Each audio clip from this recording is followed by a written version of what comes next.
Chennai shopping mall Aadi blockbuster KG sale. KG చీరల ప్రారంభ ధర కేవలం 150 రూపాయలు మాత్రమే. కొన్ని ప్రత్యేక చీరలపై రెండవ చీర కేవలం 9 రూపాయలకే సొంతం చేసుకోండి. పోలీసులు బలవంతంగా ఆసుపత్రికి తరలించినప్పటికీ చికిత్స తీసుకునేందుకు ప్రముఖ పర్యావరణవేత్త వాంగ్చుక్ నిరాకరిస్తున్నారు. ఐవీ ఫ్లూయిడ్స్ ఔషధాలు వద్దని ముందుకేస్తున్నారు. 20 రోజులుగా ఆమరణ దీక్ష చేస్తున్న వాంగ్చుక్ డీహైడ్రేషన్తో పాటు ఇతర ఆరోగ్య సమస్యలతో ఇబ్బంది పడుతున్నారని వైద్యులు చెబుతున్నారు.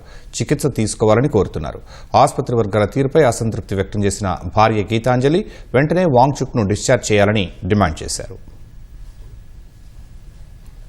గత 20 రోజులుగా కేవలం నీరు మాత్రమే తీసుకుంటూ దీక్ష చేస్తుండటంతో వాంగ్చుక్ శరీరం దాదాపు 9 కిలోల బరువు కోల్పోయి అత్యంత బలహీనంగా మారారు. దీంతో ఢిల్లీ పోలీసులు ఆయన్ని బలవంతంగా తీసుకెళ్లి సఫ్దర్జంగ్ ఆసుపత్రిలో చేర్చారు. వాంగ్చుక్ ఆరోగ్య పరిస్థితిపై ఆసుపత్రి వర్గాలు హెల్త్ బులెటిన్ విడుదల చేశాయి. ఆసుపత్రిలో చేరే సమయానికి వాంగ్చుక్ స్పృహలోనే ఉన్నారని, పల్స్, రక్తపోటు, ఆక్సిజన్ స్థాయిలు నిలకడగానే ఉన్నాయని పేర్కొన్నారు. తీవ్రమైన డీహైడ్రేషన్ లక్షణాలు కనిపించాయని, రక్త పరీక్షల్లో సీరం పొటాషియం తగ్గాయని తెలిపారు. ఇదే పరిస్థితి కొనసాగితే కిడ్నీల పనితీరు దెబ్బతినే ప్రమాదం ఉందని స్పష్టం చేశారు. ఐవీ ఫ్లూయిడ్స్ అవసరమని వైద్యులు సూచించినప్పటికీ ఐవీ ఫ్లూయిడ్స్, ఓఆర్ఎస్ ద్రావణంతో పాటు ఎలాంటి మందులు తీసుకోవడానికి వాంగ్చుక్ నిరాకరిస్తున్నారు. ఆయన ఆరోగ్యాన్ని నిరంతరం పర్యవేక్షిస్తున్నామని, వెంటనే చికిత్స ప్రారంభించేలా ఆయన కుటుంబ సభ్యులకు కౌన్సిలింగ్ ఇస్తున్నామని వైద్యులు వెల్లడించారు.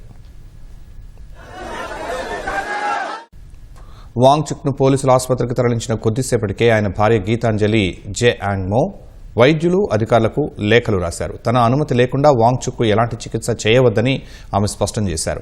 వాంగ్చుక్కు ఎలాంటి మందులు లేదా ద్రవాలు అందించాలన్నా ముందుగా తమ కుటుంబ సభ్యుల అనుమతి తప్పనిసరిగా తీసుకోవాలని ఆమె ఆసుపత్రి వైద్యులను కోరారు.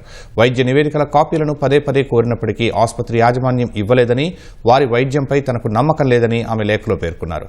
వైద్య సంరక్షణలో పారదర్శకత లోపించినందున తమకు నచ్చిన ఆసుపత్రికి మార్చుకునేందుకు వీలుగా ఆయనను వెంటనే డిశ్చార్జ్ చేయాలని ఆమె డిమాండ్ చేశారు. వాంగ్చుక్ ఆరోగ్యంగానే ఉన్నారని, ముందు నిర్ణయించినట్లుగానే జూలై 20న జరిగే పార్లమెంట్ మార్చ్లో ఆయన పాల్గొంటారని గీతాంజలి స్పష్టం చేశారు.